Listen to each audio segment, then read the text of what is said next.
अस्सलाम वालेकुम, आप देख रहे हैं प्रोग्राम इनसाइट और मैं हूं फवाद खुर्शीद। पाकिस्तान ने फैसला कर लिया कि अब कोरोना के साथ जीना है।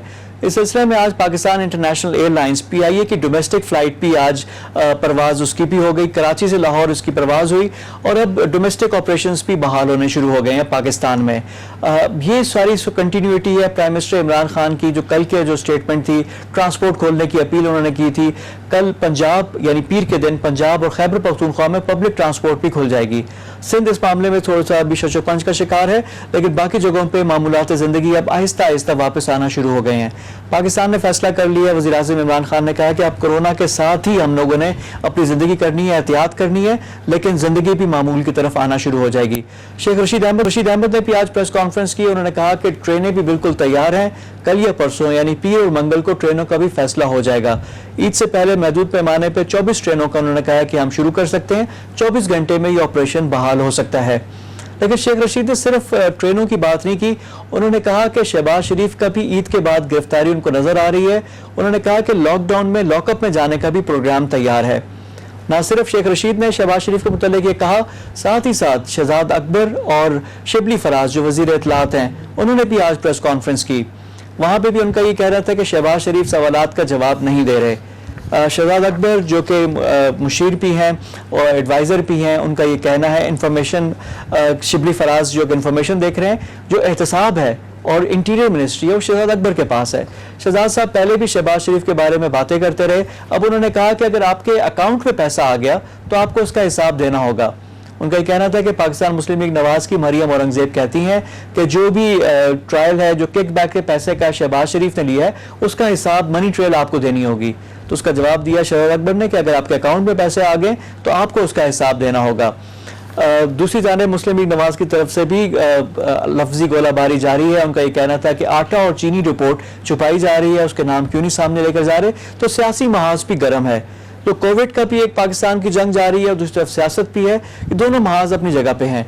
लेकिन एक और बड़ा अहम मसला जिसको पाकिस्तान का सामना है, दरपेश है, वो है टिड्डी दल का। ये ना सिर्फ पाकिस्तान का बल्कि पूरे रीजन का एक प्रॉब्लम है। अफ्रीका में भी, ईस्ट अफ्रीका में भी प्रॉब्लम आ रहा है, हिंदुस्तान में भी ये चीज़ मौजूद है, ईरान में भी है, यमन में भी मौजूद थी, वहाँ से ये सऊदी अरब से होती हुई ईरान और फिर पाकिस्तान वाया बलोचिस्तान आई। अब टिड्डी दल का एक जो अफरेत है पाकिस्तान उसका सामना है। हमारी जो ज़री मईशत है उसके लिए बहुत बड़ा चैलेंज है। टिड्डी दल जिस तरह हमलावर होते हैं तो खड़ी फसलें बर्बाद कर देते हैं, रातों रात जो पूरी मेहनत होती है वो मलिया मेट हो जाती है।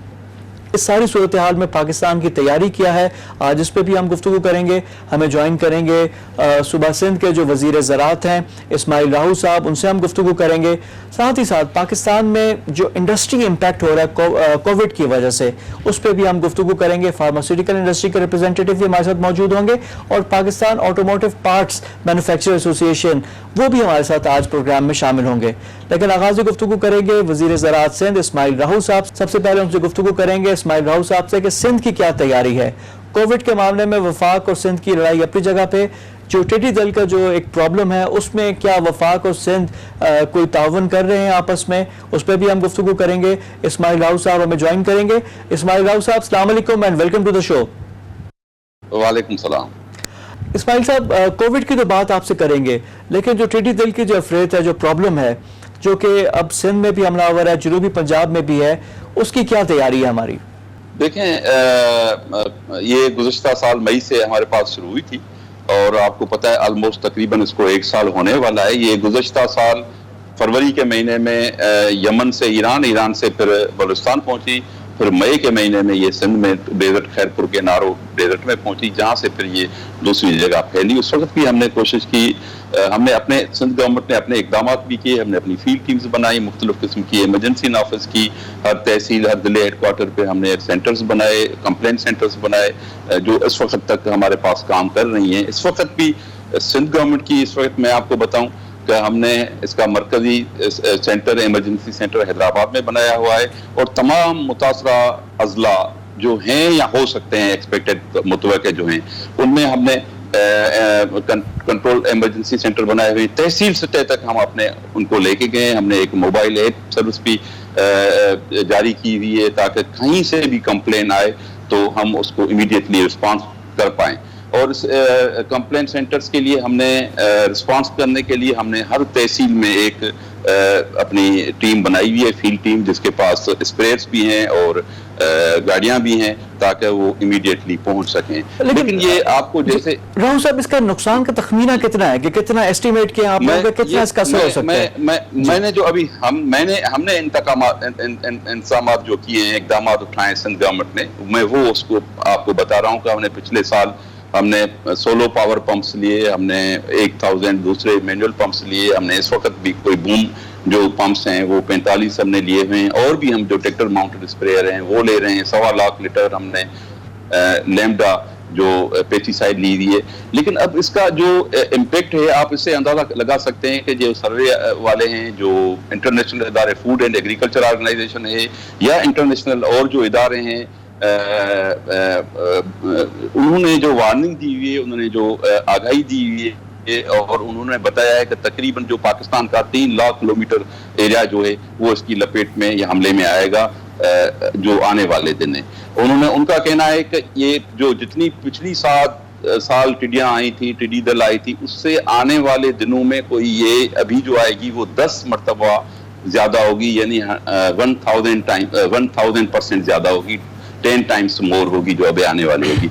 सिंध में इस वक्त हमारे पास जो हमने एरिया हम सर्वे कर चुके हैं, जिसमें हमारे साथ अफवाज पाकिस्तान भी है, एनडीए में भी है, प्लांट प्रोटेक्शन डिपार्टमेंट भी है, हम जो सर्वे कर चुके हैं, इसमें कोई हमने 54,000 स्क्वायर किलोमीटर में सर्वे कर चुके हैं, जो तकरीबन आप समझे कि 5 मिलियन हेक्टर से ज्यादा एरिया बनती है, जो कि बहुत ही बड़ा एक वसी एरिया है। अब ये आपको पता होगा कि ये जो बुनियादी तौर पर इसकी जो नर्सरी है, इसकी जो डेस्टिनेशन है टिड्डियों की, ये डेजर्ट और सहराई इलाका होता है, जहाँ पे ये आती हैं, जहाँ से इनकी ब्रीडिंग होती है, जहाँ पे इसकी एग लेइंग होती है। हम पिछले साल से कह रहे हैं वफाकी हुकूमत को, और इसका इलाज भी जो है वो एरियल स्प्रे है, उसके अलावा इसका कोई इलाज नहीं है। अगर जहाँ से ये निकलती है, जहाँ इसकी ब्रीडिंग होनी है, वहाँ अगर एरियल स्प्रे हो जाए तो ये फैलेगी नहीं, नुकसान नहीं होगा। लेकिन बड़े अफसोस के साथ कहना पड़ता है कि एक तो पिछले मई से लेके पाकिस्तान गवर्नमेंट ने, फेडरल गवर्नमेंट ने इसका नोटिस नहीं लिया, या इसकी जितनी तरजीह देनी चाहिए थी, जितना बड़ा एक फूड सिक्योरिटी का मसला है। पाकिस्तान एक ज़रई मुल्क है, हमारे मैशत का इन्हिसार ज़राइत पे, हमारी पॉपुलेशन जिसका जो बड़ा हिस्सा है उसका सीधा डायरेक्ट इन्हिसार भी ज़राइत पे है। तो लेकिन उस हिसाब से और उसकी अहमियत से वफाकी हुकूमत ने उसको अहमियत नहीं दी और एरियल स्प्रे नहीं हो चाहिए। और दूसरा आपने कहा ना एरियल स्प्रे की बात की, प्लांट प्रोडक्शन डिपार्टमेंट से हमारी भी गुफ्तगू हुई, उनके ज्यादातर जहाज तो यूज में ही नहीं थे, अभी वो दोबारा से उन्होंने करना है, स्प्रे के लिए स्पेशल ट्रेनिंग भी चाहिए। इसके लिए कोई एयरफोर्स से गुफ्तगू हो रही है ताकि जहाज भी आ जाए, और गवर्नमेंट अपने लेवल पे क्या कर रहा है? बिल्कुल एनडीएमए ने हमें जो बताया जा रहा है, कुछ जो पाकिस्तान एयरफोर्स के हेलीकॉप्टर्स 3 हैं जिनको वो कर रहे हैं शायद रिवर्स वगैरह करके, क्योंकि इसमें एक स्पेशल एयरक्राफ्ट होते हैं जिनमें जो टैंक उनके होते हैं ताकि जिस पर स्प्रे वगैरह सिस्टम, उनकी जो पेस्टिसाइड की टैंकियां वगैरह सारा फिटेड होती हैं। तो इस वक्त भी सिंध में तकरीबन कोई एक एयरक्राफ्ट उन्होंने दिया हुआ है जिसका पायलट नहीं है। इस वक्त भी 15 अजला सिंध के जो हैं वो इस टिड्डियों के हमले में हैं और लपेट में हैं। और लेकिन इससे सबसे ज्यादा मैं आपको बताऊं कि ये इस वक्त जितनी थ्रेट है ये आने वाले जो माह हैं, अब इस वक्त तो ये माइग्रेट करके देखें, बलूचिस्तान का इलाका अगर ट्रीट हो जाता, जो सहराई इलाका था, अगर वहाँ एरियल स्प्रे हो जाता था तो इस वक्त पंजाब के फसलें तबाह हो रही हैं और जो सिंध पे हमला हो रहा है टिड्डियों का, ये नहीं हो पाता और नहीं आता। हमें जो आगे जाके ये अब तो ये माइग्रेट करके जा रही हैं डेजर्ट, और डेजर्ट से इंडिया जा रही हैं, क्योंकि अभी हमारा ग्रीन नहीं है। लेकिन अब बड़ा थ्रेट ये है कि अब जैसे ही बारिशें होंगी, बरसातों, अब आपको पता है कि अगले महीने से शुरू हो जाएंगी, तो उसमें फिर ये टिड्डियां जो हम माइग्रेट करके इंडिया जा रही हैं ये वापस आएंगी। और एक बहुत बड़ा वसी रकबा एरिया जो है हमारा सहराई इलाका में, फ़कत आपको सिंध की उसको बताऊं कि ये नंगर पार्कर से लेके घोटकी तक पूरा 7 अजला पे मुश्तमिल है इसका एरिया, जिसमें इसकी एग लेइंग हुई है बहुत बड़े पैमाने पे। अब जैसा ही मानसून का मौसम आएगा उसमें बारिशें होंगी और मॉइस्चर होगा, ये इसकी ब्रीड नया अफजाइश होगी जो बहुत ही खतरनाक होगी। और उसके साथ साथ जो बताया जा रहा है, माहिरीन जो बताते हैं कि ये ईरान में भी इसके बड़े स्वाम्स जो हैं वो ग्रो हो रहे हैं, जो भी जैसी बारिशें होंगी तो ये वाया बलूचिस्तान फिर सिंध और पंजाब पे हमलावर होंगी। तो मैं समझता हूँ कि आने वाले जो वक्त हैं उसमें बहुत ही बड़े पैमाने पर सिंध की ज़राअत और पूरे मुल्क की ज़राअत को बड़ा खतरा है, और उसका इलाज यही है कि एरियल स्प्रे जो फुल्ली हमारे पास तैयारी होनी चाहिए थी, जो पाकिस्तान गवर्नमेंट को तैयारी करनी चाहिए थी, जो नेशनल एक्शन प्लान बनाया गया था जिनकी 3 स्टेज थी। एक स्टेज उसका था जनवरी से लेके जून, दूसरा स्टेज था जुलाई से लेके दिसंबर 20, तीसरा स्टेज था जनवरी 21 से जुलाई 21। अब आपको पता है कि पहला स्टेज यानी जनवरी से लेके जून अगला महीना है, लेकिन उस पहले स्टेज पे अब तक कोई अमल दरामद नहीं हुआ, कहीं भी कोई एरियल स्प्रे नहीं हो रहा है। तो इसलिए मैं समझता हूँ अगर ये सूरत हाल कंटिन्यू रही, अगर इस सिचुएशन में बेहतरी नहीं लाई गई, अगर वफाकी हुकूमत ने फौरी इकदाम न किए, जिस किस्म का जिस अहमियत का ये इशू है, मसला है, फूड सिक्योरिटी का मसला है, मुल्क की एग्रीकल्चर का मसला है, तो मैं समझता हूँ कि अगर ये नहीं किया गया इकदाम तो फिर ये बड़ी खतरनाक बात होगी। और हमारे मेन क्रॉप्स आपको पता है अभी 2 आ रहे हैं, हमारे कॉटन का मेन क्रॉप अभी लग रहा है और चावल का अभी लगने वाला है।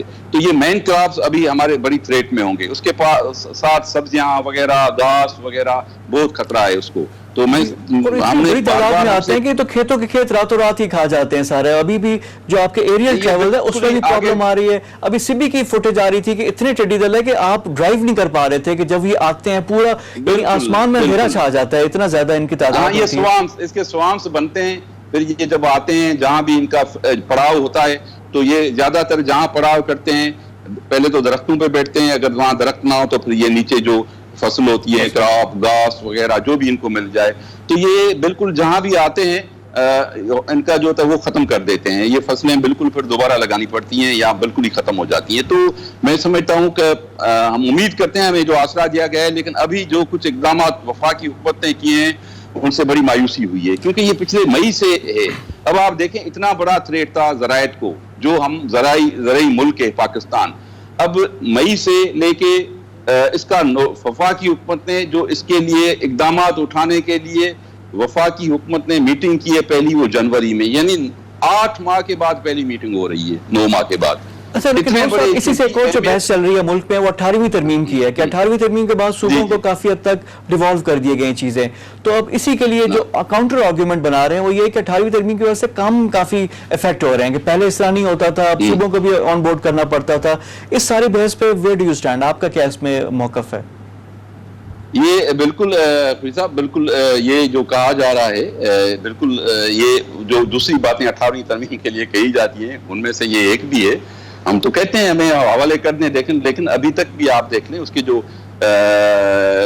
अमेंडेड हैं 1973 के जो बिजनेस ऑफ रूल्स जो कैबिनेट डिवीजन जारी करती है, उन रूल्स का जो सीरियल नंबर 23 है उसका सब सेक्शन जो है वो 7, उसी में यही है कि ये जो लोकस्ट है, ये डेजर्ट लोकस्ट, सहराई लोकस्ट, ये प्लांट प्रोटेक्शन डिपार्टमेंट जो का फूड सिक्योरिटी मिनिस्ट्री जो है उसके अंडर में आता है, ये उनका काम है, उन्हीं का बहुत सारी अभी भी चीजें हैं ना।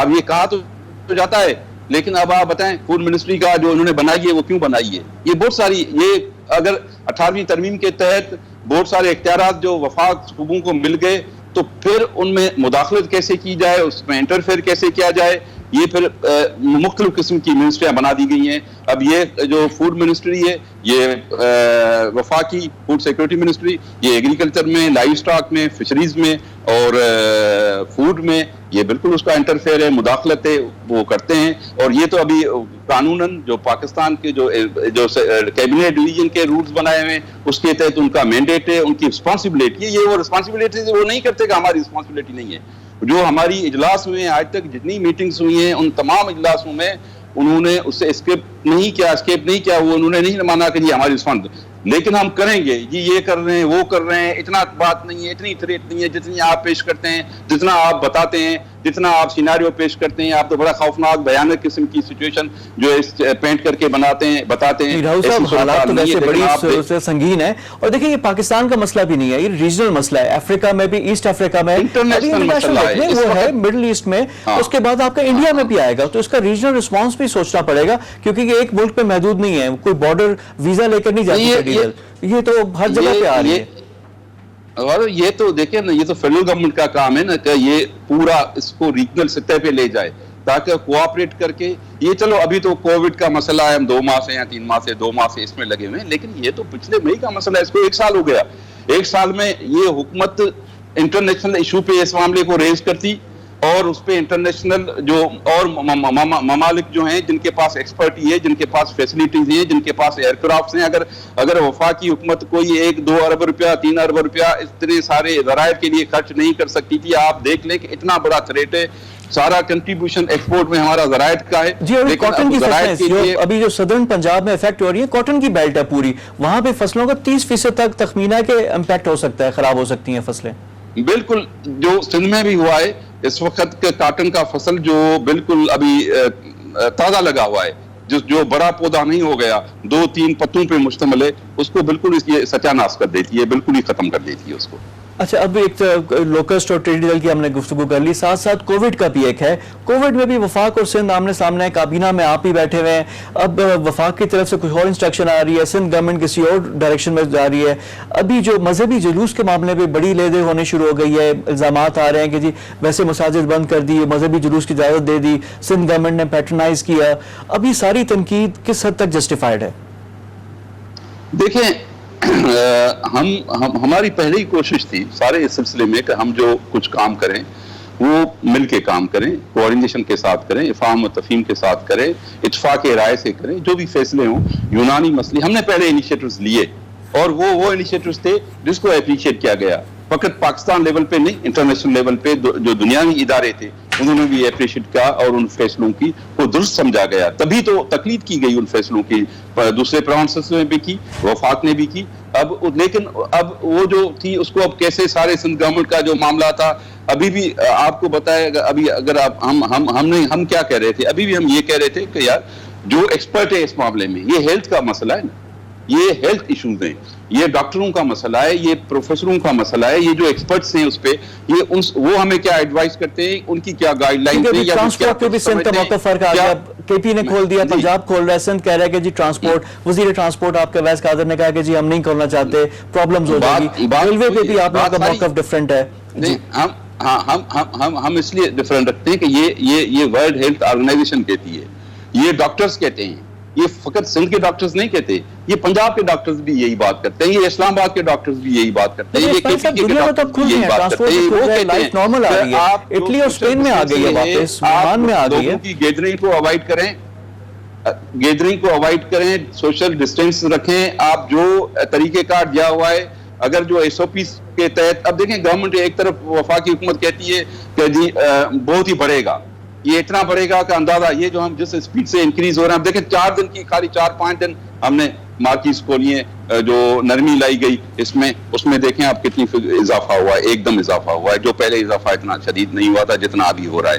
तो ये हम तो चाहते हैं कि हम मिल के काम करें, एक दूसरे की पे एतमाद करें, लेकिन वफाकी हुकूमत बात एक करती है, फिर उनके वली साहिबान जो फकत उनको आते ही यहाँ से कभी देखें, हम कहते हैं कि वज़ीर आज़म साहब जो हैं वो उसको सिंध आना चाहिए था, उसको कराची आना चाहिए था, जब दूसरे सूबों में जाते हैं, दूसरे सूबों के दार खिलाफों में जाते हैं तो यहाँ भी आना चाहिए था। हमने तो कभी इनकार नहीं किया, हम तो चाहते हैं कि इसमें सियासत हमारे अवाम भी यही चाहते हैं कि मामला अफ़हाम और तफ़हीम से और मिलकर ही है, क्योंकि पेंडेमिक है, कोई सूबा नहीं देखेगी, हर जगह पे है, वो पूरा पाकिस्तान का मसला है, उसको देखें। और अब आ जाते हैं एक और चीज, अब ज़राअत की, मैं आपसे आखिरी बात करना चाह रहा हूँ ज़राअत की। ज़राअत का महकमा आपके पास है, वजीर है, अब जो गंदुम है उस पर बड़ी बातें आती हैं कि जो गंदुम आपके पास स्टोरेज होती है वो भूसे में बदल जाती है, चूहे खा जाते हैं गंदुम के, ये क्या मामला है, ये क्या मामला है? और ज़राअत क्योंकि फूड सिक्योरिटी है, सुबह सिंध का भी बड़ी इंपॉर्टेंट है, गंदुम का बहरान आया कि सिंध में आपके पास स्टॉक्स नहीं थे, तो उस सारी सूरत-ए-हाल पे वज़ारत ज़राअत सिंध का क्या कहना है? देखें, बेसिकली बुनियादी तौर पर तो ये फूड डिपार्टमेंट है जिसको उसको डील करता है, लेकिन मैं आपको थोड़ा बताता चलूं कि जैसा आपको पता है कि हम हर साल प्रोक्योरमेंट करते हैं, पिछले कई मेरे ख्याल में दहाइयों से ये प्रैक्टिस हो रही है कि फूड डिपार्टमेंट प्रोक्योर करता है, कभी 10 लाख, कभी 11 लाख, कभी 12 लाख, कभी 13 लाख टन जो होता है। पिछला साल जो था उसमें हमने 14 लाख टन खरीदी थी। लेकिन पिछले साल हमारे अपने इश्यूज थे, हमारे पास पैसे नहीं थे, वफात से हमारे जो रिलीजेस थी वो बहुत ही कम हुई, हम पेंशन और तनख्वाहों देने में भी मुश्किल से गुजारा कर रहे थे। तो इस वजह से हमने डेवलपमेंट स्कीमें भी नहीं दे सके, हम कोई एम्प्लॉयमेंट भी नहीं कर सके, जॉब्स भी नहीं दे सके, और उसके साथ साथ जो गंदम की प्रोक्योरमेंट थी उसको भी हमने जो है वो नहीं कर पाए। अच्छा, फिर जब हम नहीं कर पाए तो 9 लाख टन से ज्यादा थोड़ा कोई उसके लगभग जो था वो हमारे पास स्टॉक मौजूद था, जो हमने कैरी ओवर किया, और हम दूसरे साल उसको फिर जब मार्केट में खत्म हुई और फ्लोर मिल वालों का जो अपना स्टॉक था वो खत्म हो गया, तो हमने वो सप्लाई करना शुरू की, जिसमें हमें 4 लाख की कमी भी हुई, जो हमने फिर पास्को से खरीदी थी, जिसमें से 1 लाख टन हमें यहाँ से दिया गया सिंध से, और 3 लाख टन फिर पंजाब और बलुचिस्तान के गोडाउन से हमें प्रोवाइड किया गया। तो अब जब ये इस वक्त हमारी हिदायत ये थी कि भाई आप इनको अब गोडाउन जिसमें हमें स्टॉक हैंड ओवर होता आया था, मुख्तलिफ पूरे सिंध के जो स्टॉक थे, गोडाउन थे, उसमें जितना भी होता था कि एक दूसरे साल के लिए जो भी अफसर था वो टेक ओवर करता था और वो हो जाता था। तो हम पॉलिसी बनाई सीएम साहब ने कि अब इनको जीरो करें, आप बिल्कुल सारा स्टॉक निकाल के पाए। तब ये जाके सामने बातें आई कि इसमें पूरी सिंध के मुख्तलिफ जो गोडाउन्स थे उनकी शॉर्टेज जाके ये बनी, जो ये अभी बात आप। तो फिर उसी टाइम पे फौरन हमने जो है वो फूड डिपार्टमेंट ने चीफ सेक्रेटरी साहब को लिखा, चीफ सेक्रेटरी साहब ने एंटी करप्शन डिपार्टमेंट जो है सिंध का उसको लिखा कि आप इस पे इन्वेस्टिगेशन करें, तहकीकात करें, और जो भी रिस्पॉन्सिबिलिटी हो उनको आप हमें बताएं, रिपोर्ट दें पूरी इंक्वायरी की। लेकिन उसके बाद फिर सिंध गवर्नमेंट ने ये भी किया कि अगर हम एंटी करप्शन डिपार्टमेंट जो है सिंध का, वो जाहिर है उसके बारे में यही कहा जाएगा कि जी वो तो सिंध हुकूमत का है, सिंध हुकूमत के मातहत काम करता है, तो इस वजह से उससे क्या तवक्को की जा सकती है कि फ्री फेयर और इम्पार्शल किस्म की तहकीकात करेगा, इंक्वायरी करेगा, रिपोर्ट देगा। तो उस बात को मद्देनजर रखते हुए सिंध गवर्नमेंट ने हालांकि कहा हमें नैब पे बहुत सारे तहफ़्फ़ुज़ात हैं, इशूज़ हैं, हम समझते हैं कि नैब तो पॉलिटिकल वेपन है, पॉलिटिकल एक एज ऑर्गन जो है वो इस्तेमाल हो रहा है, पॉलिटिकल इंजीनियरिंग के लिए हो रहा है। लेकिन उस तमाम तहफ़्फ़ुज़ात और रिजर्वेशंस के बावजूद भी हमने इस बात को कि भाई हमें नए भी इंक्वायरी करे, इंक्वायरी करके हमें जिसको भी रिस्पॉन्सिबिलिटी फिक्स करेगी हम उस पर अमल करेंगे और उसी को हम एक्सेप्ट करेंगे। बहुत शुक्रिया आपका। इस्माइल राहू साहब हमारे साथ मौजूद थे, वज़ीर ज़राअत सिंध इस्माइल राहू। उनका कहना था कि टिड्डी दल का जो चैलेंज है उसके लिए सिंध हुकूमत तो तैयारी कर रही है और ये रीजनल रिस्पॉन्स भी इसका होना चाहिए। यहाँ पे वक्त हो गया एक ब्रेक का। ब्रेक के बाद आकर कुछ बात करेंगे Pakistan automotive parts manufacturing association के हवाले से। पाकिस्तान में गाड़ियों की सेल्स अप्रैल के महीने में नहीं हुई, जो मैन्युफैक्चरिंग है वो भी रुकी हुई थी। अब क्या सूरत हाल है और पाकिस्तान इस पर कैसे मजीद बेहतरी ला सकता है, इन तमाम उम्र में गुफ्तगू होगी आफ्टर अ क्विक ब्रेक।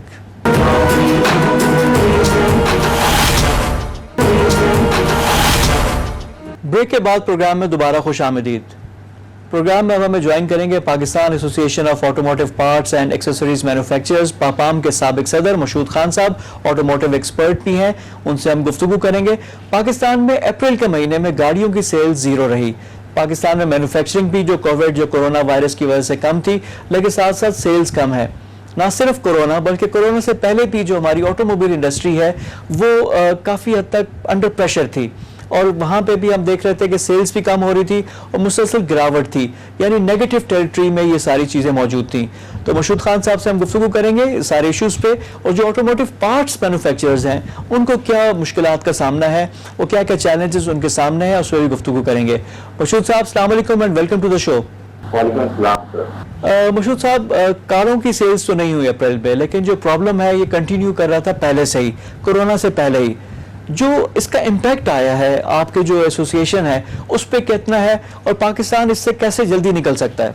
देखिए, कोविड सडनली 24 मार्च को अनाउंस होता है पाकिस्तान के अंदर कि हम शटडाउन या लॉकडाउन पे जा रहे हैं। तो इससे पहले तो किसी ने भी नहीं सोचा था। हमारी जो लोग हैं ऑटो पार्ट्स मैन्युफैक्चरर इस वक्त पाकिस्तान में वो तकरीबन 350 to 400 कंपनीज रजिस्टर्ड हैं जो OEMs के साथ काम कर रहे हैं इन डिफरेंट सेक्टर्स, चाहे वो कार हो, ट्रैक्टर हो, बस हो, मोटरसाइकिल्स हो। इसमें जो एम्प्लॉयमेंट्स थी अगर आप देखें तो ऑलरेडी आपने जैसे अभी स्टार्ट में बोला जुलाई ऑनवर्ड्स जो हमारा फर्स्ट 6 मंथ्स गए थे जुलाई टू दिसंबर, वो इतने कोई पॉजिटिव नहीं थे, उसमें पॉलिसी का इम्पैक्ट था। तो हम बहुत ज़्यादा पूरी उम्मीद थे कि 2020 जो है हमारे लिए एक अच्छा साल नज़र आएगा। जो कि स्टार्ट हमारा बेहतर भी हुआ था, मगर अनफॉर्चुनेटली फिर उसके बाद ये जो मंथ गए हैं इसमें हमने लॉकडाउन की वजह से कोई भी प्रोडक्शन नहीं की, ज़ाहिर कोई सेल भी नहीं हुई।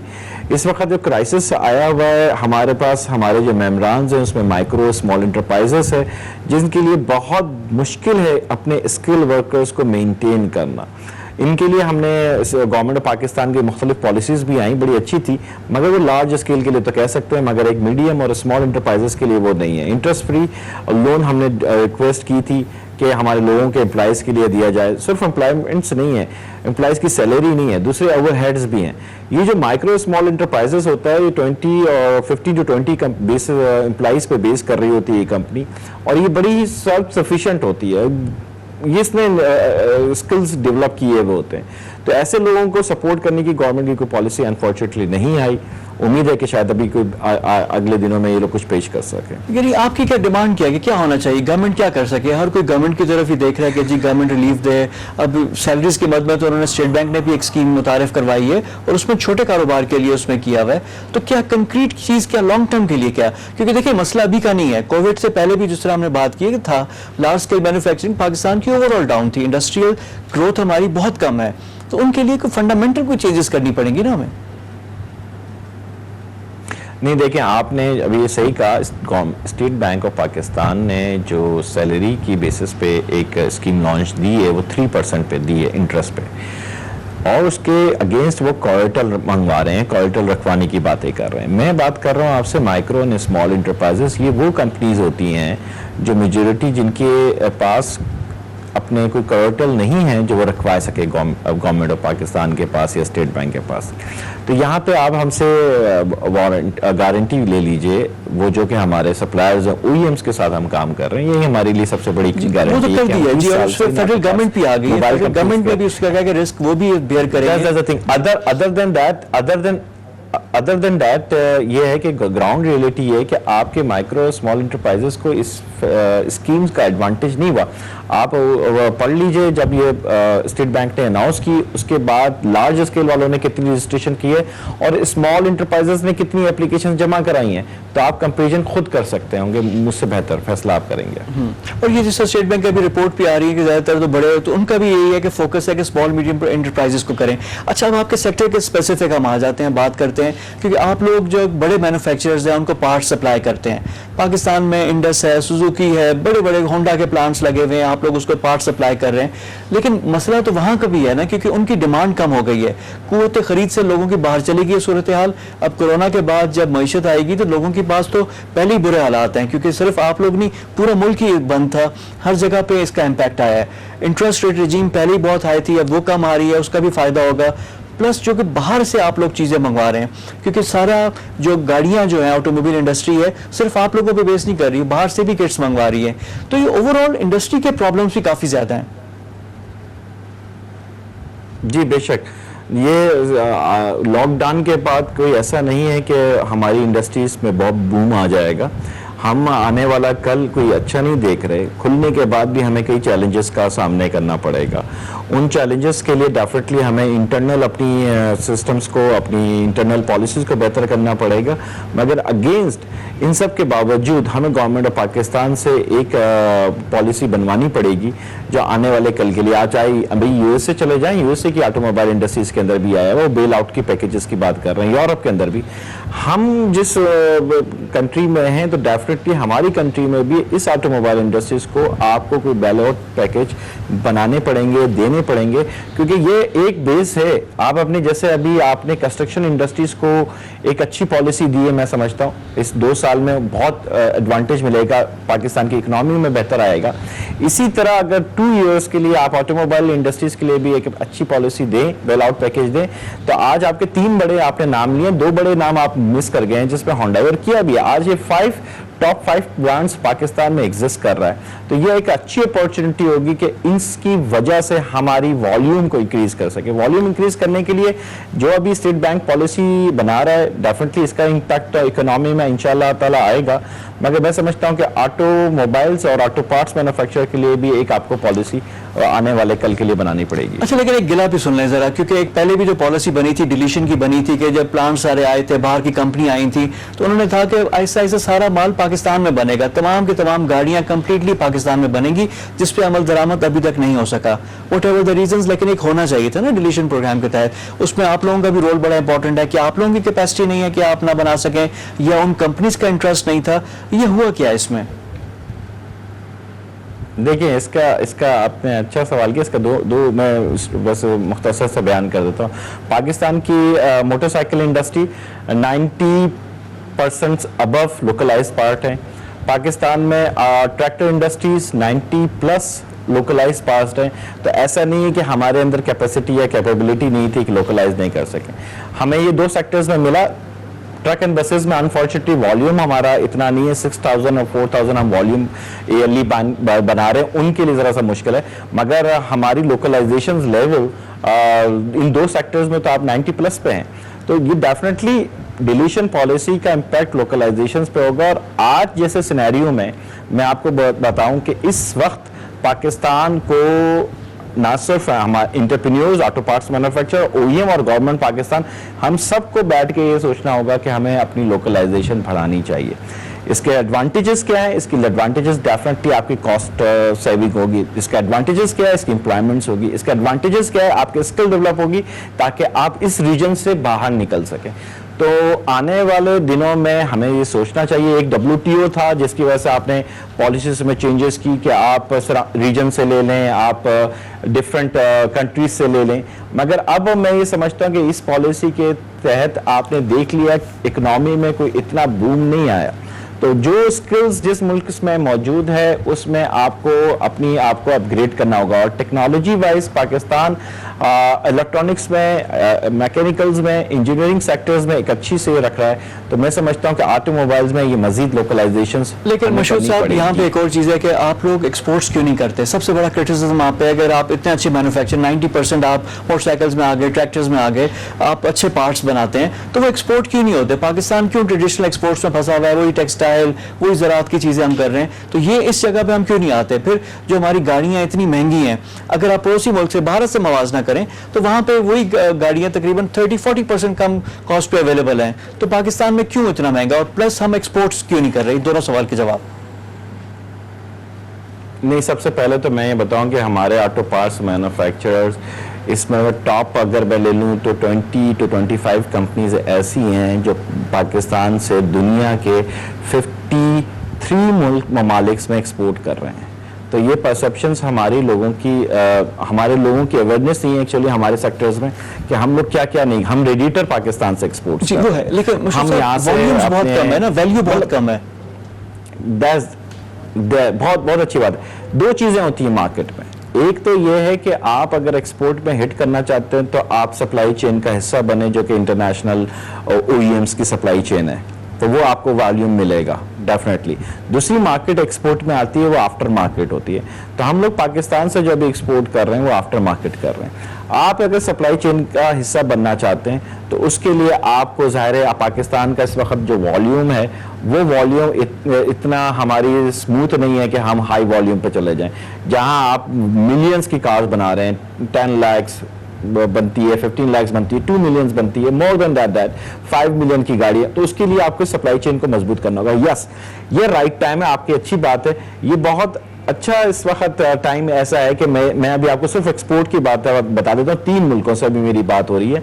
हमारी वाशिंगटन में जो हमारे ट्रेड मिनिस्टर साहब बैठे हैं उनकी से भी बात हुई। वो इस वक्त कोशिशों में लगे हुए हम किसी तरह से सप्लाई चेन का हिस्सा बने, क्योंकि अमेरिकन जो ऑटोमोबाइल्स हैं वो स्विच शिफ्ट करना चाहते हैं अपने ऑटो पार्ट्स के मैन्युफैक्चर के सप्लाईज जो डिफरेंट रीजन्स में था। ये अपॉर्चुनिटी मिलेगी हमें। कनाडा के जो इस वक्त ट्रेड मिनिस्टर साहब बैठे हुए हैं उनसे मेरी बात हो रही थी। मैं अभी ये 1.5 महीने की बातें बता रहा हूँ कि जिसमें हमने फॉलोअप किया और अपनी कम्युनिटी में ये शेयर भी किया। तो ये अपॉर्चुनिटी हमारी है कि इसमें मिनिस्ट्री ऑफ कॉमर्स, सिर्फ मैं ये चाहूँ कि मेरी कंपनी आपकी फूड का सप्लाई चेन का हिस्सा बन जाए, ये इट्स नॉट ईजी। ये इतना आसान नहीं है। यानी इसके गवर्नमेंट लिए लेवल पे मुझे तो उसका काम करना अपने आप पड़ेगा। को अपग्रेड करना पड़ेगा, सर्टिफिकेशंस के गवर्नमेंट को भी करना पड़ेगा, और ये फॉरेन मिनिस्ट्रीज जो बैठी है यानी सबको कंसंट्रेटेड एफर्ट, यानी सबको मिलकर करना होगा। और ये मेरे ख्याल इट्स हाई टाइम कि हम ये करें ताकि हम लोग अपनी इंडस्ट्री को भी सर्वाइव करें और हमारी जितनी भी सारे लोग ऑटोमोटिव पार्ट्स मैन्युफैक्चरर्स हैं एक स्किल सेट आए, पाकिस्तान एक बड़े एक इमर्जिंग पाकिस्तान, शाइनिंग पाकिस्तान के तौर पर सामने आए। बहुत शुक्रिया आपका। हमारे साथ मौजूद थे मशहूद खान साहब, Pakistan association of automotive parts and accessories manufacturers, इसके साबिक सरबराह भी थे, साबिक सदर भी थे। उनसे हमने गुफ्तगू की पाकिस्तान जो ऑटोमोटिव पार्ट्स इंडस्ट्री है उसके जो चैलेंजेस है। पाकिस्तान में डिलीशियस जो प्रोग्राम था जहां पे सारी की सारी गाड़ियां हमने पाकिस्तान में बनानी थी, उस पर अभी तक अमल दरामद नहीं हुआ। मशहूद साहब का कहना है कि मोटरसाइकिल्स और ट्रैक्टर्स में तो पाकिस्तान ने कर दिया, लेकिन बाकी जगहों पे ये चीज़ अभी तक नज़र नहीं आ रही, गाड़ियों में ये चीज़ नज़र नहीं आ रही। बसों और ट्रकों का उन्होंने कहा कि उनका जो वॉल्यूम है कम है, वहाँ पे हमने नहीं किया। तो ये सारी अपॉर्चुनिटीज़ है पाकिस्तान के लिए कि अगर हम इस सेक्टर पे काम करें तो ये आगे के लिए भी काफ़ी बेहतर हो सकता है। प्लस बड़ी बड़ी कंपनीज ने पाकिस्तान में प्लांट्स लगाने का ऐलान किया था। रेनो कंपनी जो फ्रांस की थी उसका भी ऐलान मौजूद है। जो मलेशिया की कंपनी है प्रोटॉन की गाड़ियां जो वज़ीर-ए-आज़म इमरान खान को गिफ्ट की थी उन्होंने, लेकिन ये तमाम के तमाम जो सिर्फ ऐलानात तक और बातों तक महदूद है। हम उम्मीद करते हैं कि जल्द से जल्द ये चीज़ें ऑन ग्राउंड हो, पाकिस्तान की जो इकोनॉमिक रिकवरी है वो जल्द से जल्द हो। मशहूद खान साहब का ये भी कहना था कि पाकिस्तान में फिलहाल अगला एक साल जो ऑटोमोटिव इंडस्ट्री है उसके लिए मुश्किल ही होगा। यहाँ पे वक्त हो गया एक ब्रेक का। ब्रेक के बाद आकर एक और इंडस्ट्री की गुफ्तगू करेंगे, फार्मास्यूटिकल इंडस्ट्री। वहाँ पे कुछ अच्छी खबरें भी आई और कुछ चैलेंजेस भी हैं। इन तमाम अमूर पे गुफ्तगू होगी after a quick break. Stay with us.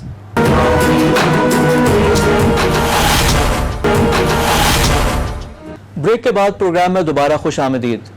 Programme में अब हमें ज्वाइन करेंगे जाहिद सईद साहब। ये साबिक सरबराह हैं, साबिक चेयरमैन है पाकिस्तान फार्मास्यूटिकल मैन्युफैक्चरर्स एसोसिएशन। इसके अलावा ये पाकिस्तान जो federation of Pakistan chambers of commerce industry है उसके भी साबिक नायब सदर रह चुके हैं। इंडस फार्मा के ये MDP हैं। पाकिस्तान का जो फार्मास्यूटिकल सेक्टर है उसमें 3-4 बड़े चैलेंजेस भी हैं।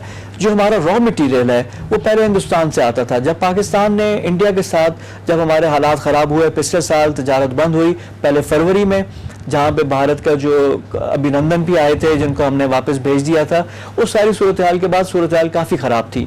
फिर जुलाई के महीने में भी पाकिस्तान ने एक दोबारा से जो इंडिया के साथ हमारी तजारत है उस पर हमने कदगन लगाई, हमने रोका।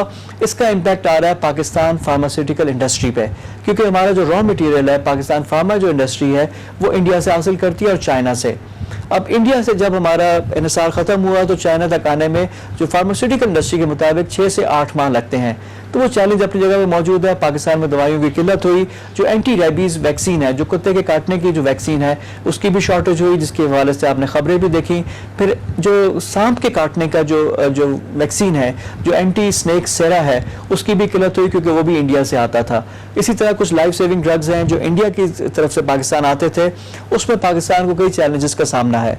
साथ ही साथ पाकिस्तान के लिए एक अच्छी खबर जो कल मुशीर सेहत ने कहा है कि जो कोरोना के खिलाफ जो दवाई है रेमडेसिविर वो अब पाकिस्तान में बनेगी। एक कंपनी है उसको लाइसेंस मिल गया अमेरिका की कंपनी के तहत। कितनी पॉजिटिव खबर है ये पाकिस्तान के लिए। इन तमाम इशूज़ पे गुफ्तगू करेंगे। हमारे साथ मौजूद है जाहिद सईद साहब। जाहिद साहब अस्सलाम वालेकुम and welcome to the show. वालेकुम अस्सलाम, बहुत शुक्रिया जनाब। जाहिद साहब इश्यूज तो बहुत हैं लेकिन वन बाय वन जरा जॉट डाउन करते हैं। सबसे पहले जो भारत से हमने जो बरामदात रोकी थी, दरामदात हमारी कम हुई थी, इंपोर्ट्स हमने रोकी थी, उसका कितना इम्पैक्ट आया फार्मास्यूटिकल इंडस्ट्री पे और हमारी डिपेंडेंस क्यों है खाम माल पे? क्या पाकिस्तान में खाम माल नहीं बन सकता या चाइना से हम नहीं ले सकते? इंडिया पे इतनी डिपेंडेंस क्यों थी हमारी? देखें, इंडिया से हमारा 2 मरतबा पिछले साल में जो है वो मसाइल पैदा हुए। एक दफ़ा फरवरी में और एक दफ़ा जुलाई में। और जुलाई के बाद हुकूमत ने डिसाइड किया कि हम उनसे ट्रेड बंद कर देंगे। लेकिन इस डिसीजन को करते हुए हमने जिस चीज़ पर गौर नहीं किया था वो ये कि तकरीबन 50% जो खाम माल है वो इंडिया से हमारे यहाँ दरामद होता है और बाकी 50% चाइना और दीगर ममालिक से होता था। तो जैसे ही ये चीज़ आई तो ज़ाहिर है कि हमने अप्रोच किया और उसके बाद जो नोटिफिकेशन निकली उसके अंदर ये चीज़ आई। 2 मिनिस्टर्स की कमेटी बनी और फिर उन्होंने फैसला किया एसोसिएशंस के साथ मिलकर। जो नोटिफिकेशन थी वो ये कि therapeutic goods which are regulated by drug regulatory authority of Pakistan, उनकी दरामद को जारी रखा जाए, इसलिए कि उसके बगैर ये मुमकिन नहीं था कि दवाइयाँ मौजूद रहती। तकरीबन 50% दवाइयाँ गायब हो जाती। मैं आपको ये बात बताता चलूं कि अगर दवाइयों का कोई एक इंग्रेडिएंट भी आपको चेंज करना हो, उसके अंदर इनएक्टिव एक्टिव सारे इंग्रेडिएंट्स है, इवन उसका कलर है या उसकी कोटिंग है, कोई भी चीज़ चेंज करनी हो तो आपको कम से कम 8 महीने चाहिए होते हैं स्टेबिलिटी स्टडीज़ करने के लिए। तो एक दिन के अंदर ये डिसीजन लेना मुमकिन नहीं था और हुकूमत ने हमारी इस बात को तस्लीम किया और उन्होंने सारी ट्रेड बंद करने के बावजूद APIs की ट्रेड जो है उसको अलाउ किया। APIs जो है बड़ी वाइड रेंज है, इसके अंदर बहुत चीज़ें हैं, अगर हम नाम लिखने जाते तो सैकड़ों हज़ारों में ये चली जाती। लेकिन जाहिद साहब यहाँ पे एक ज़िम्नन एक सवाल, क्योंकि अभी जो कंट्रोवर्सी आई थी, जाहिद साहब एक सवाल कि जो कंट्रोवर्सी आई थी कि हमने विटामिन्स मंगवा रहे थे थेरेप्यूटिक और सारी चीज़ों के आड़ में, तो उसमें क्या सच्चाई है? देखिए विटामिन जो है वो थेरेप्यूटिक गुड्स हैं, विटामिन नॉन थेरेप्यूटिक नहीं है। मैं मिसाल देता हूँ आपको, आजकल कोरोना वायरस फैला हुआ है और उसकी दिफा जो है वो विटामिन C में है, तो ये एक थेरेप्यूटिक गुड है। विटामिन जो ज़रूरी नहीं है कि वो सिर्फ ताकत के लिए होती हों। अगर आप फॉलिक एसिड को देखें हैं तो वो एक विटामिन है, बड़ा सस्ता सा विटामिन है, और फॉलिक एसिड की वजह से अगर वो ना दिया जाए एक्सपेक्टिंग मदर्स को, 9 महीने तक उन्हें खाना पड़ता है, अगर वो मौजूद ना हो तो बच्चे स्टैंडर्ड पैदा होते हैं, डिफेक्टिव बच्चे पैदा होते हैं। तो विटामिन अपनी जगह बड़े इंपॉर्टेंट होते हैं। अगर आप विटामिन B1 को लें, बेरी डिजीज में इंसान मर जाता है अगर उसे विटामिन B1 ना मिले। तो ये मेरा ख्याल है कि मिस रिप्रेजेंट किया गया है, इसको गलत तरीके से पेश किया गया काबीना के सामने, जिसकी वजह से ये मसला पैदा हुआ है। विटामिन जो है वो थेरेप्यूटिक गुड्स के अंदर शामिल हैं, उस डेफिनेशन में शामिल हैं जिसकी इजाज़त हुकूमत पाकिस्तान ने दी थी। अब इस दौरान में ये सितंबर के अंदर हमें इजाज़त मिली, दिसंबर तक हमने कोशिश की कि तकरीबन 15 से 20% अपना इन्हिसार हम फौरी तौर पर कम कर दें भारत के ऊपर, और लोग चाइना पे शिफ्ट हुए। इधर हम चाइना पर शिफ्ट हुए, जनवरी की पहली तारीख से चाइना लॉकडाउन में चला गया और मार्च के आखिर तक चाइना मुकम्मल तौर पर बंद हो गया। अब हमारे पास 2 चॉइसेस थी, या तो हमारे पास ये चॉइस थी कि खुदा न खास्ता पाकिस्तान में दवाओं की शॉर्टेज हो जाती और दवाएं ना मिलती, उसकी वजह से शॉर्टेज की वजह से दवाएं ब्लैक होती। तो हमने जाहिर है कि इसको प्रेफर किया कि इस मुश्किल वक्त में हुकूमत और अवाम दोनों के लिए मुश्किल वक्त है कि दवाएं मौजूद रहें और उनकी कोई शॉर्टेज ना हो, उनकी कीमत के अंदर कोई इजाफा ना हो, कोई ब्लैक मार्केटिंग ना हो। इसलिए जाहिर है कि हमें दोबारा चाइना से दोबारा इंडिया की तरफ आना पड़ा कि 3 महीने के लिए चाइना की सप्लाई बंद हो गई थी। तो मेरा ये सजेशन है हुकूमत को कि हमें और हुकूमत को मिलकर ये फैसला करना है कि हमें भारत पर इन्हिसार को ख़त्म करना है। अगले 1 से 1.5 साल के अंदर हमें तकरीबन समझें कि इसको अगर 50% था तो इसको 2-5% अगर रह जाए, बहुत ज़रूरी चीज़ें तो वो रह जाए, बाकी सबको हटा देना है। लेकिन आज की सूरत हाल के अंदर जितनी टर्बुलेंस है, मटेरियल्स अवेलेबल नहीं है, शॉर्टेजेस हो रही हैं, दुनिया भर में हो रही हैं, उसको बरकरार रखने के लिए मैं समझता हूं कि इस वक्त ये डिसीजन पाकिस्तान के अवाम के हक में नहीं होगा कि फौरी तौर पर इसकी बंदिश की जाए। कम अज कम 6 महीने का वक्त हमें गुजारना चाहिए, जिसके अंदर हमें तय करना चाहिए कि हमें क्या करना है और इन्हिसार को कैसे कम करना है, और उसके बाद फिर हमें एक्शंस लेने चाहिए। अच्छा जाहिद साहब, यहाँ पे कंपैरिजन लोग करते हैं, तकाबुल करते हैं प्राइसेस की। पाकिस्तान में दवाइयों की कीमत कहते हैं बहुत ज्यादा है, भारत से इंडिया से आप एग्जांपल ले लें कि क्यों इतना डिफरेंस क्यों है? देखिए ये एक मेरा ख्याल है कि बड़ी ही खाम ख्याली है। ऐसी कोई प्राइस डिफरेंशियल इसलिए मुमकिन नहीं है कि अगर आप हमारी प्राइस पॉलिसी 2018 को उठा के पढ़ें, जो कि सुप्रीम कोर्ट की एंडोर्समेंट के साथ वफाकी हुकूमत ने इशू की थी, तो उस पॉलिसी के अंदर ये क्लियरली लिखा हुआ है कि हमारा जो बेंचमार्क है वो कंपैरिजन है between average of India and Bangladesh. यानी हम सार्क के अंदर रीजन में 3 ही मुल्क हैं जो कि दवाइयाँ बनाते हैं, एक पाकिस्तान, एक बांग्लादेश और इंडिया। बाकी छोटे ममालिक हैं जो दवाएं इंपोर्ट करते हैं, उनकी अपनी इंडस्ट्री नहीं है। तो हमने बेंचमार्क कर दिया कि जनाब अगर कोई चीज़ इंडिया में महंगी भी है और बांग्लादेश में सस्ती है, तो हमने कहा कि हम बेंचमार्क ये करेंगे उन दोनों का एवरेज, यानी महंगी वाली साइड को नहीं, अगर बांग्लादेश में महंगी है और इंडिया में सस्ती है तो एवरेज करेंगे हम उनका, उसमें से महंगे वाले को नहीं लेंगे। तो आज की पॉलिसी के मुताबिक कोई भी दवा पाकिस्तान में इंडिया और बांग्लादेश के एवरेज से महंगी बिक ही नहीं सकती। ये पॉलिसी के अंदर लिखा है और इसी के ऊपर अमल दरामद हो रहा है।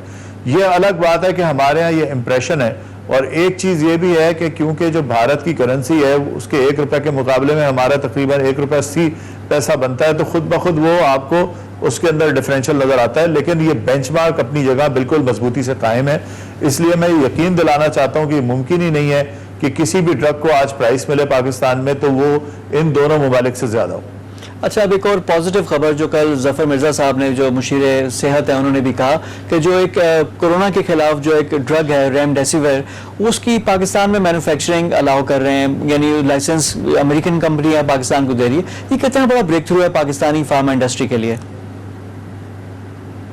मेरा ख्याल है बड़ी काबिल फ़ख्र बात है कि हमारी एक नेशनल कंपनी है फिरोज सन्स लेबॉर्ट्रीज, हमारे मेंबर भी हैं, और उन्होंने उनको गिलियड लाइफ साइंसेज जिन्होंने इस दवा को इजाद किया है और उसका पेटेंट होल्ड करते हैं, उन्होंने फिरोज सन्स फार्मास्यूटिकल को इसका लाइसेंस इशू किया है।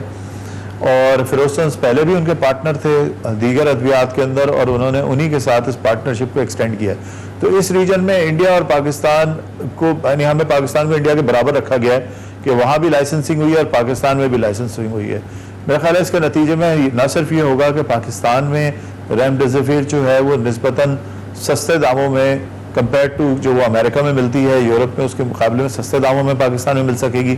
बल्कि ये भी होगा कि पाकिस्तान में अगर ये बनेगी तो पाकिस्तान से इंशाअल्लाह ताला इसकी एक्सपोर्ट भी होगी। ये पाकिस्तान इंडस्ट्री के लिए बहुत खुशाइंद है, और ये इस बात का सबूत है कि अब इंटरनेशनल स्टैंडर्ड की जो इंटरनेशनल कंपनीज हैं वो समझती हैं कि आज पाकिस्तान की फार्मा उस स्टेज पर खड़ी है जहां पर वो इंटरनेशनल क्वालिटी को इंश्योर कर सकते हैं। जाहिर साहब, बजट की भी आमद है, बजट के क्या प्रपोजल्स हैं कंक्रीट, यानी पाकिस्तान कैसे रेवोल्यूशनाइज कर सकता है अपनी फार्मा इंडस्ट्री को? अब देखिए, बेसिक लेवल की चीज़ें हैं जी, जो स्नेक सेरा था वो नहीं बना सक रहे थे, एंटी रेबीज वैक्सीन नहीं थी, अब NIH ने शुरू कर दिया है। तो पाकिस्तान अपनी जो खाम माल में जो हमारी डिपेंडेंस है चाइना या इंडिया दोनों पे, उसको हम कैसे दूर कर सकते हैं? जो बुनियादी चीज़ें हैं वो क्या क्या हम करें ताकि हमारी फार्मा इंडस्ट्री खुद कफील एक तरह से हो जाए और हम पूरी वर्ल्ड मार्केट में अपना हिस्सा भी करें? तो बजट प्रपोजल भी और ये इंडस्ट्री के लिए भी फाइनल वे आउट क्या है? देखिए, मैं समझता हूं कि पाकिस्तान में फार्मा इंडस्ट्री को कभी इंडस्ट्री समझा ही नहीं गया। आज हमारे पास 800 यूनिट्स हैं, हम तकरीबन $300 मिलियन प्लस की एक्सपोर्ट कर रहे हैं, लेकिन हमें एक्सपोर्टिंग सेक्टर्स में नहीं रखा जाता। जब 5 एक्सपोर्टिंग सेक्टर्स की बात की जाती है पाकिस्तान में, ये 50 साल पुरानी लिस्ट है, हम उसी को रोए जा रहे हैं, जबकि वो एक्सपोर्ट हम नहीं कर पा रहे। आज आप, मैं किसी के खिलाफ नहीं हूँ, अल्लाह करे सब इंडस्ट्रियल सेक्टर्स तरक्की करें, उस 5 एक्सपोर्टिंग सेक्टर्स में तो उठाएं तो $75 मिलियन का कारपेट सेक्टर है, उसको आपने एक्सपोर्ट में रखा हुआ है। एक फार्मा कंपनी $75 मिलियन की पाकिस्तान में एक्सपोर्ट करती है, अकेली एक फार्मा कंपनी। आप फार्मा को एक्सपोर्टिंग सेक्टर में नहीं डालते, उसको वो मराहत नहीं देते। मसला हमारा क्या है? मराहत के लिहाज से मेरा मतलब ये नहीं कि हमें हुकूमत जो है वो पैसे दे या हमारी इमदाद करे, ये मतलब नहीं है, लेकिन वो पॉलिसी फ्रेमवर्क जो मिलता है आपको, जिसके अंदर ये आपको नजर आती है, जैसे आपने बताया भी रेमडेसिविर आ गई, अगर हमारे पास पॉलिसी फ्रेमवर्क सही होगा तो मैं आपको यकीन दिलाता हूं कि जो इस वक्त मैन्युफैक्चरिंग कॉस्ट पाकिस्तान में और दुनिया में सबसे कम है, डिवैल्यूएशन होने के बाद हम इंडिया और चाइना से भी सस्ते हो गए हैं अपनी कन्वर्जन कॉस्ट के अंदर।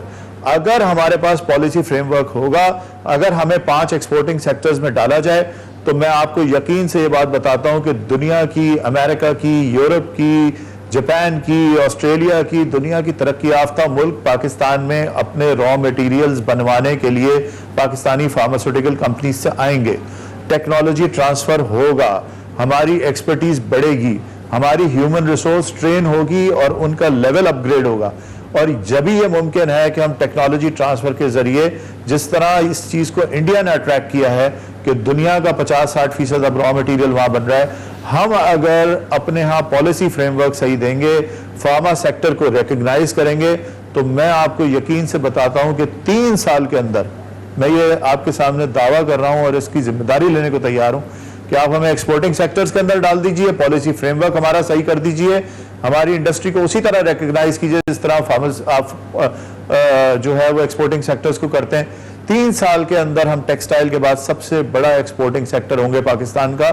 और दूसरी चीज ये होगी कि हमारा 70 से 75% इन्हिसार APIs का इंडिया और चाइना के ऊपर से खत्म हो जाएगा। ये मैं दावा कर रहा हूं 3 साल के अंदर। यही हुकूमत अगर आज इस काम को शुरू करे तो इससे पहले कि इस हुकूमत का ये टेन्योर खत्म होगा, इंशाअल्लाह ताला हम एक्सपोर्ट $1 बिलियन से ऊपर की कर रहे होंगे और हमारा इन्हिसार रॉ मटेरियल्स की इंपोर्ट के ऊपर से 60 से 70% कम हो जाएगा विद इन 3 years।